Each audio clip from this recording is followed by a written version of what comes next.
Hello, hello. We're back for another episode of the Bad Ideas podcast with Mr. Jim Padilla. Thanks for coming on. Yeah, thanks for having me, man. How'd I do with your last name? Did I get it right? Padilla, but that's all right. Padilla. I got it Yeah, wrong. I actually majored in Spanish, so that's like a double whammy for me. yeah. It's Uh, like, do you say tortilla or tortilla? yeah, I know, right? Nobody eats tortillas. Apparently, I do. But Jim, I've got you down as an empire builder, scaling an exponential growth master. Can you unpack that for us? Yeah, it's really just stems from my desire for exponential growth. And, I'm 54 years old now. So I've been around a fair amount and have learned that no matter what environment, what area of life that you're in, it is literally just as easy and many times easier to get the exponential outcome as it is to just take the next step. Mm-hmm. And so that's just my default wiring now. It's like, what's the mountaintop and let's start Yeah. there. Yeah. Well, yeah, I mean, you're a pathfinder then, so you can kind of see what other people can't. So that's got to be really fun to kind of pull back the curtains and Yeah, help them achieve things they probably wouldn't without your guidance. always. And so much of it is just about seeing more in people than they typically see in themselves. And when I see Mm-hmm. you as the exponential version of you, all kinds of things are possible for you. But when you're Yeah. so trenched down and dug into the day to day, the grind, you don't see what's going on because you're so busy just trying to survive day to day. Uh-huh. Yeah. Yeah. You're focused on like tomorrow and next week, and you never get out of that loop. So you keep producing tomorrow and next week results instead of next year. Yeah. Exactly. Groundhog Yeah. Day all over again. Yeah. All right. Well, psyched to have you here. I think we're going to try to find some potential in a really bad idea Okay. in a minute if you're up to it. So the run of events. So I'm going to reveal the bad idea. We'll spend 5 or 6 minutes or longer if we have lots to say talking about why it's like the worst idea you've ever heard. And then when we exhaust the negative stuff, we'll start looking into the future and see if we can turn this into something good. Does that sound good? All right.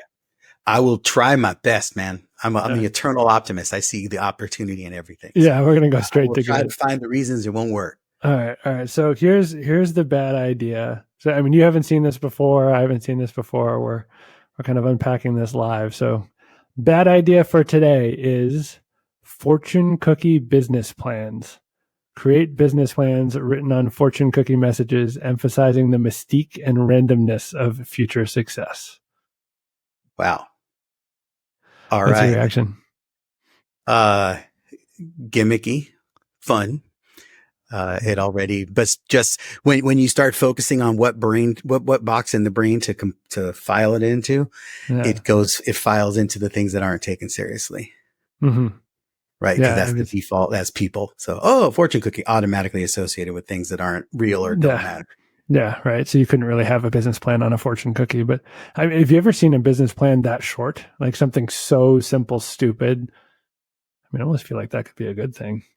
I tell you what, I see some that are trying to get there. And I think the more, even if it's not the plan, it can be the launch pad to the plan, Yeah. just do it. Right. The thing. It's like a motto, which Yeah. becomes the business plan. Yeah. Yeah. Which exists. I haven't, my fiance is reading Shoe Dog right now. Actually, have you read it? Hmm. I Yeah. have not. Yeah. That's where the just do it comes from. Want to get into that one. So we have a business plan on a fortune cookie. I imagine the idea is to get away from the whole like big box consulting business planning where you get Right. 19 pages and a PowerPoint that no one can understand but the consultant and then never gets put into practice. Believe it or not, just yesterday afternoon, I was pulling up, we're getting ready to do a retreat, where we're going to be strategic planning with our clients. Yeah. And so I was pulling up like what kind of new things are out there. And I found a many different articles with pages broken down that had dozens of pages and each page was loaded with stuff. And I'm like, I would shoot myself if I had to fill that all out. Yeah. Yeah. I mean, how is anyone even going to follow it if you can't read the whole thing, right? Yeah, that's not going to happen. Fortune cookie business plan. I think it does, it allows for the fact that you can try every day because you can have a whole box of them on the shelf. Oh, that business plan worked. No, that didn't work. Let's try this one. Just crack open another cookie. Yeah, yeah. You don't have to really commit to anything. I mean, that's the another reason why this is an awful idea, because commitment is half the reason why you succeed. It's not even the idea of being good or bad. It's the fact that you stuck it out long enough to learn enough to make it work, right? Yeah. And then fortune cookies typically come at the end of the meal, not at the beginning. So that means you're going to go do all the work and then look at the plan. Uh, which is super backwards. But actually, I feel like most companies do it that way. Like they make the plan and then work on the business for 3 years and then revisit the plan. I'm not actually doing any of this stuff. Right. Not ideal. Not ideal. I wish we had fortune cookie tax codes. I feel like that would be nice, and then everyone would understand it without having to hire a lawyer and a CPA. That would be great. Even a fortune cookie filing form. Oh yeah, right. Just answer one question Just put and send in determine pass fail. What do you pay? and let it go. I wonder. Business plan touches on so many different things. We're working. Do you ever work on automation or like systems internally, or is it mostly on like vision and strategy? I am, as far as execution, no. As far as awareness, yes. I mean, I set the vision. My primary focus is vision and strategy in the company. When it comes to stuff, I got to start holding screws and turning things. We've already broken something too far. Yeah. All right. I hear you. We're in the middle of an automation project now where we're taking things that we think of as super complex and we're just breaking everything down into a level. Like my dog is very smart, so I don't want to discount him, but like basically he could execute on behalf of the team and customers. And, I'm thinking a lot, like while we're going through this process, about how many really complex things we've put in place that don't have to be that complicated. And I wonder if that's probably where the inspiration is coming from here. Like it needs to be simple at some level, but I mean, can the whole plan ever be that simple? Like enough to be a one-liner and fit inside of a delicious fortune cookie?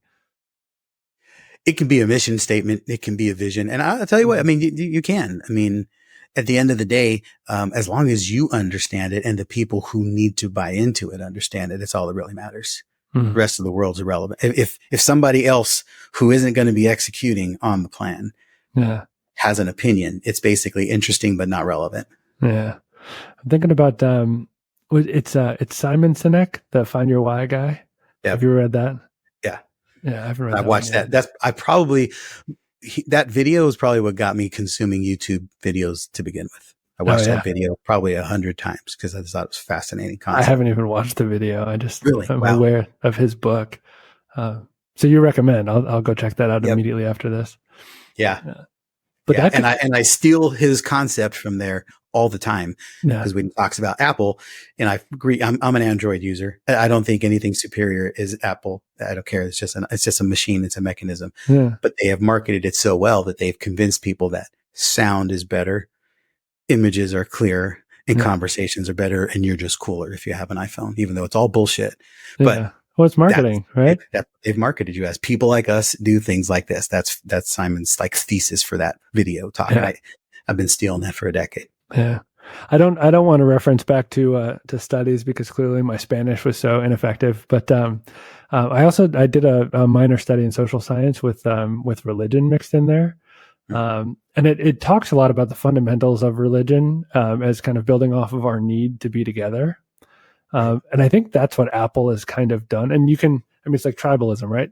Apple has almost created a tribe. So you're like in it or you're not. And they've created this perpetual urgency to always have the next thing. Otherwise, you're still on the old system. You're not in the tribe anymore. You're not participating in this thing. And they've turned that into $1 trillion, which is kind of cool.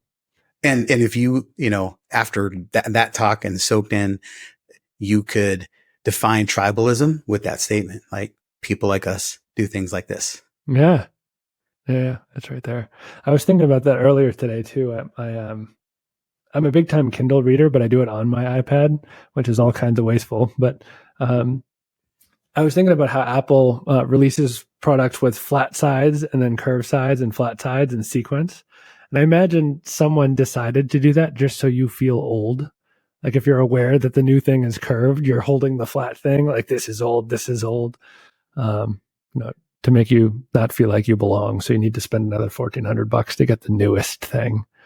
I think they just reached that's part of the process. I think it's a matter of, because if you can associate your environment and physical touch with change, it's like this desk. The only thing I do here is work. When I read my Bible time, I do it over there. I have another chair that I do my Bible time in. So when I'm there, I've changed my state in my environment just by virtue of being in that room, whether I look at the Bible or not. Right. And then when I'm here, I'm in business mode. As soon as I walk out this door, I've never once brought my laptop into the living room. I just don't do it. This is work room. That's family room. Yeah. Right.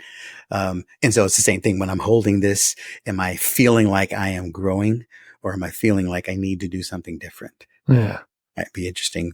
We could be just riffing on this, but I would imagine as much money as they put into manipulation and algorithm chasing and brainwashing, that somebody thought of that.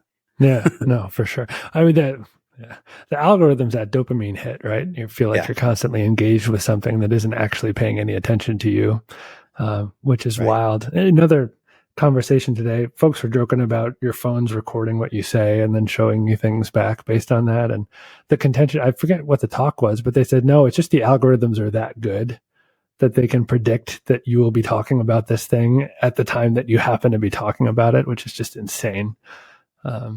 But that's a different story. That's not tribalism. That's like, we figured out how to feed your attention and we've programmed it. So now we're going to feed it back to you. Right. Well, but then from that, tribalism becomes, like I said, people like us do things like this. So what are the language models you want to keep infusing? And it's like AI in one tribe is going to mean something completely different than AI in the fortune cookie plan tribe. Yeah. Well, you open the AI box. That's the hot button right now. We need to go there. I mean, how much of that, you answer this from a strategic perspective, right? So like how much of the AI buzz right now do you think is real and practical, and how much of it is just like, I'm using this thing because everyone else is, but I don't really know how it fits into my vision? The way I see it is I'm smart enough to know that it's going somewhere. And by the time it gets there, I don't want to be so far behind that I am now crippled. Yeah. So I'm following along reluctantly, but because I don't want to be left behind. Yeah. And if it doesn't work, it doesn't really cost me anything. But if it does what it's supposed to do, then I'm at least there and I'm at least familiar with what's going on. My biggest concern around AI in general is the fact that it's still human driven, programmed and led, and humans are fallible and non-trustworthy. So that's my biggest concern with all of it. Yeah. If we can do this, here's the way I was explaining it to a client of ours who's heavily into AI. Here, if we could program it and understand it as people so that we make 70% usage the maximum. If we could say, look, at 70%, it's done everything it needs to do for me. I can leave it here. But it's when we strive for that 100% of more of what we don't need, only because I don't want the other guy to get there first. Now we're in trouble. Yeah. That's a really interesting perspective. And I think particularly with AI, that's when it gets dangerous, because that 30% is decision making. I think everything else is just reference and automation, but that final 30% is deciding. And when you have a binary machine that's literally still coded in binary, deciding things that affect multiple people, that's a little freaky. Right. Like as an example, we talk about driving trucks, and from what I understand, we're pretty close to this actually happening. Yeah. So that long haul truck drivers, for the good of safety and industry and finance, because we could probably minimize accidents and all that stuff, we can make that happen.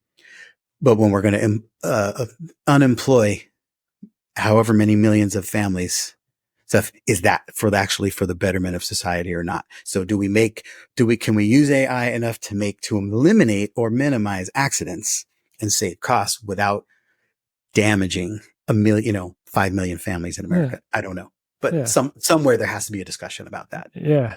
What I like about, and that's a really good point. And I had a very similar conversation the other day. What I really like about that is, one, cars have to make decisions, right? Especially semis, because if you don't brake at the right time, you're going to crush 19 other cars, and that's going to be pretty bad. The insurance company is not even going to be happy. So I think at some level, there's going to have to be like co-piloted assistance from a human, Right. And I think that's where those jobs could go, because that's from my perspective, that's the real AI, right? I think people think about it as like this brain, like iRobot, but we're like a century away Right. from that stuff. What it is now is just like it's Google 17,000 times a second. So just lots of binary feedback on millions of possibilities with a probability score that says this is the best thing. So the speed, I think, is encouraging to folks. But when you overlay that onto drivers that are no longer in the car, maybe they're at home, right? Just like a drone pilot, AI can route them to cars that might have to make a decision. And you could pay someone full time, pretty decent money to do that. And someone who's been driving for 20 years will know exactly what it should do. So Right. everyone's whole, and the insurance companies are happy. Yeah. And you could even have it so that from freeway point to freeway point, it's all AI driven. And the moment it gets off the freeway, there's a transfer station where a driver gets in the truck. Yeah, a remote pilot, but like it's Something. manually controlled. Yeah, it's basically like aircraft, right? I don't think they fly at all after the takeoff and the landing, right? Right. Yeah, pretty much. That's the way to go. All right. So back to our really bad idea. So to summarize, I think it's too short to be a real business plan, but it's a good fit maybe for a mission or like a vision for a company. I think that could Right. work. And Yeah. Yeah. It is, and it's got those limitations, but it also, on the plus side, it is designed really well for our microwave society today, where nobody has time for crock pot. Everybody wants an immediate communication thread. And if I can summarize my business plan enough to fit on a fortune cookie, I can better explain it to you and make it work better. So there's the good idea. So now it's not the business plan, it's sales training. It's like fortune cookie sales training. Is that something that we could actually bring to life? Yeah, because if you can tell me in the summer, if we walk around, if Nike's walking around saying just do it, and Apple's walking around saying people like us do things like this, and we're saying let's go build empires together. Now we at least all know what we're standing for. We know whether we should be aligned or not. And then I come across somebody else and they go, man, you need to be really connected with the just do it guy. Right. So now it's super easy for everybody to be interconnected world because we have very quick interactions and you can literally wear your business plan, on your forehead, on your hat, on your logo, on your shirt. And so people know who you are before you open your mouth. Interesting. So there's some value. I think this applies particularly to super high tech folks who have like 17,000 features and they can't decide which one is the thing. So they can't tell you what they do. Any experience with those companies? Yeah, lots. And they're great because that's job security for me, what we do, because they only know the technology and the awesomeness. The problem I define it as is they romanticize their creation too much. So instead of just saying, look, it's just a piece of machinery and it solves this problem. And if you can articulate that problem better than the other person, people will buy your machinery. But if you're too busy talking about how amazing your machinery is, nobody's going to buy it. Nobody understands what the hell you're talking about. All right. So that's when a fortune cookie business plan would be valuable. Do you guys do any work like this? Like helping folks distill down the message to make it like a one-liner?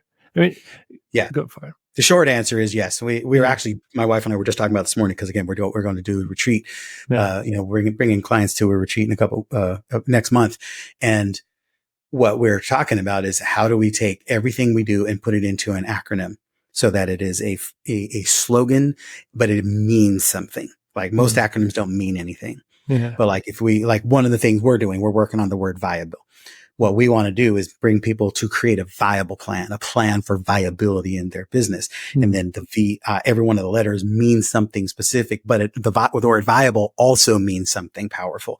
So that when when this mission is accomplished, you have a viable business and it means valued in income, event driven, the meanings that we have. And so that's what we strive for. So that way it's not trying to memorize all this stuff. It's like all you really have to do is memorize a word. Yeah. And that one word spits out everything that you need to remember. So that's the foundation of how you're going to win. Yeah. So that could fit on a fortune cookie too. Yeah. I might even have to come up with some. We might have to bring fortune cookies to our retreat, and everybody is going to put their word distilled on a fortune cookie. Yeah, we just invented an exercise. Um, no, I mean, I think there's a lot of value in that. I think uh, I'm knocking brand marketers a lot because they like to sell these like $15,000. We'll brainstorm 5 or 6 words and put it on really cool burnt pink slides to make you feel like it was worth it. Um, but they very rarely anchor, at least in my experience, they very rarely anchor. And I think it's because of what you're talking about. Like the phrase gets too lost in itself. And it doesn't remind you of the problem that you're trying to solve or the customer you're trying to support in any way. So if you have a really simple way to do that, Yeah. um, then you're winning, right? Yeah. Um, the biggest problem is most people are trying to be clever Mm-hmm. instead of focusing on being clear. Mm-hmm. And if we just focus on being clear, it makes it a whole lot easier. Mm-hmm. And that's to me, if you can boil down the biggest marketing and sales problem for most companies is that Yeah. when you're clever, you're the only person who gets the joke. It's like an inside joke that nobody understands, but you wonder why they're not knocking on your door. Mm-hmm. Yeah. That's something we've been working on a lot. And I think I just have mental blockers to think about our own company. So like when I sell it, the enthusiasm is there, but the message doesn't land. People are like, you sound excited, but I don't know what you mean. Um, and I mean, when we get into practicality and talk about their needs, then it all makes sense. But I think that's a hard thing to help businesses figure out, unless you have a workshop or methodology. Do you guys have any kind of like IP you use to pull out the right things? And Yeah, we do this stuff in workshops and we do a yeah, strategic days.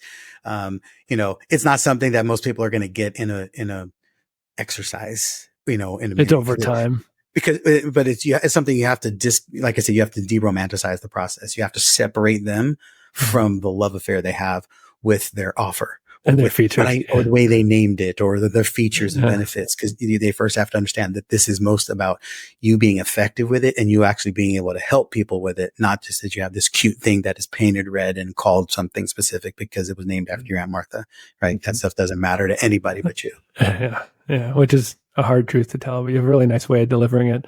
Um, do you think it's true, or it would be a true statement that every business has a thing that would fit on a fortune cookie and make sense to everyone? Yes. Everybody. Doesn't matter how complex, because that is the essence. That's the intersection where problem, pain, solution, vision, desire want to all meet. When that happens, everybody knows what they're doing. Mm-hmm. And so, and that includes internal and external, Mm-hmm. right? Internally, the team has to have it to buy in. Externally, the people in market Yeah. needs to know it to buy it. Mm-hmm. Yeah. There's my Unless you are the one, there's literally, you could probably count them on one hand how many things don't require that. An iPhone may be one of them, right? Yeah. You just put it on the table and people buy it. But people don't even have to understand it. They don't get it. The whole message is already out there, Mm-hmm. Yeah. right? But overwhelmingly, I'm assuming you, the listener, your product is not that. You can't just put it on the table and have people buy thousands of them, which Mm-hmm. means it's going to require some sort of promotion to the right people, Mm-hmm. not just promotion in general, and a message that's going to draw them because it's about them and it shows a new them. Yeah. And that message has to be clear. I mean, clarity is kind of like the theme of this. The message has to be clear, therefore must be able to fit potentially in a fortune cookie. Interesting. Yeah. Brevity is everything. Brevity is clarity. Mm-hmm. And that's a tough thing for most people. Yeah. Particularly in crowded marketplaces. Do you work a ton with service businesses, I assume? Yes. I think that's the hardest place to be so brief because there's 10,000 other companies that do the same thing you do. So you almost have to add length to differentiate.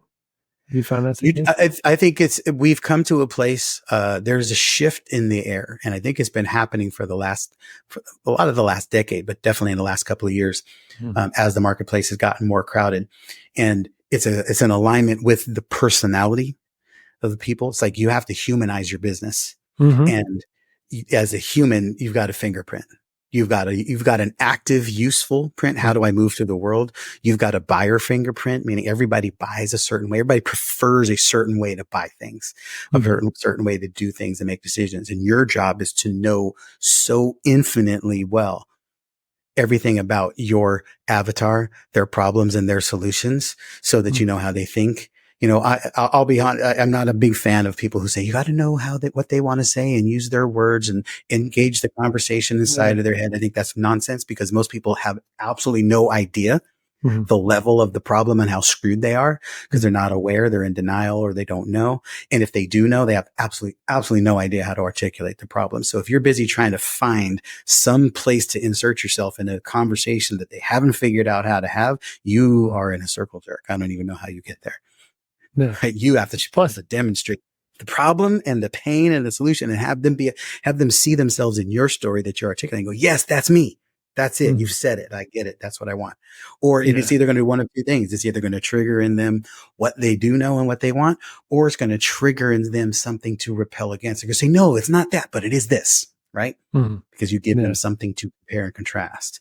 Yeah, yeah. We work with our sales guys a lot on mirroring, and they're always like, "Well, we want to list the features, or can we do the pitch now?" And like, we actually won't let them pitch at all. Like, if you get on the phone, you can't pitch unless you know everything about what they want and when they want it kind of delivered. And what we found is kind of crazy. The most successful calls don't even have a pitch in them.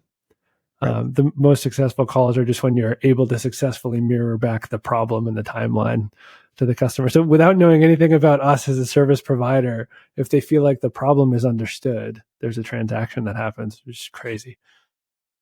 Yeah, I use this example, like, we do a lot of events. And so we're on stages a Mm, lot and doing, um, and when somebody asks a question, I don't need to know the answer. I just need to know, why do you need the answer and what is it going to do for you? If you show up on the mic mm, and say, Jim, I need to figure out, should I paint my room red or blue?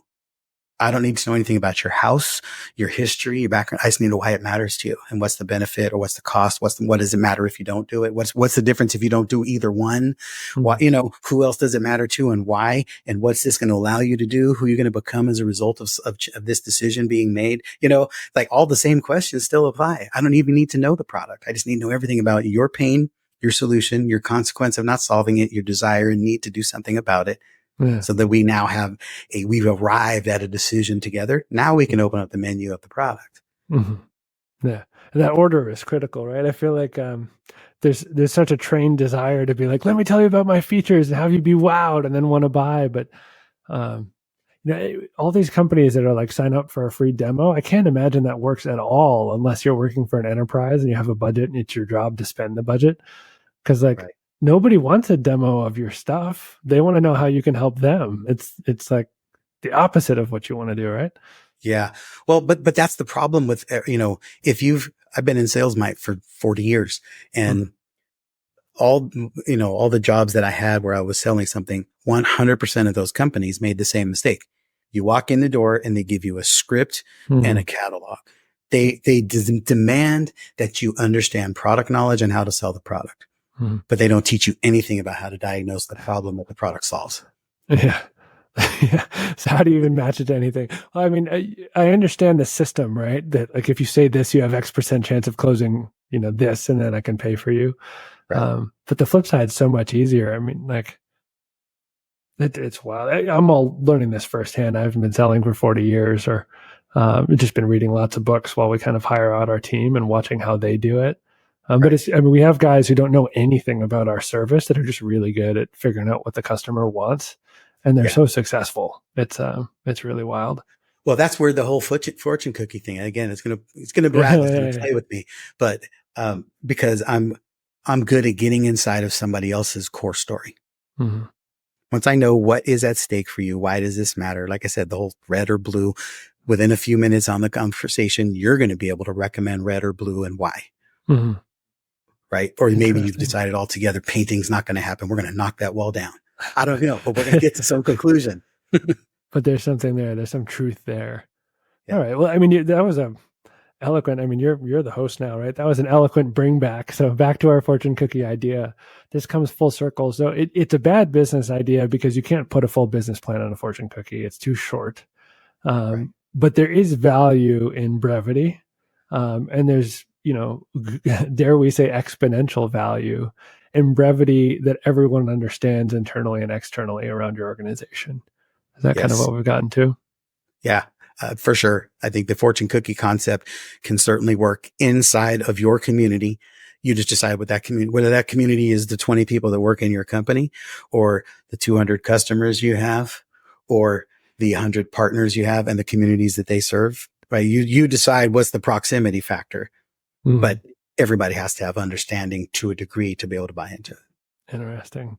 So I think turning this bad idea into a good idea, dare we name it Fortune Cookie Consulting? I like it. I like it. We're there. All right. So Jim Padilla, did I pronounce it right on the out? Yes, sir. Yes, nailed it. How do people get in touch with you, or where do they go to see you speak? How do they learn from you? Well, I do podcast interviews everywhere, speak on stages about 250 times a year. But my simplest place to find me is at jimp360.com, JIMP360.com. That is my personal website where you'll be able to find and connect with me in any platform that makes sense for you, all my social medias, all my websites, etc. But the most important thing is when you get there, download me into your phone so you'll have it, and then find the contact button on the homepage and shoot me a text and tell me that you heard me here on the podcast. And I'd love to see how we can help solve your problem. Let's get your fortune cookie messaging in place so that you are actually easily attracted and have fun. People actually engage you in a place that makes sense and they want to find some things about you. Yeah, I think that's the dream. I think we have a lot of founders and senior leaders that watch the show, and I think they all believe there's some good in their idea, and now we can put them in touch with somebody who can help them find that good. Yes. Which would be amazing. So grateful to have you on. Thank you so much for coming by. We'll have to do this again. Definitely. Look forward to more.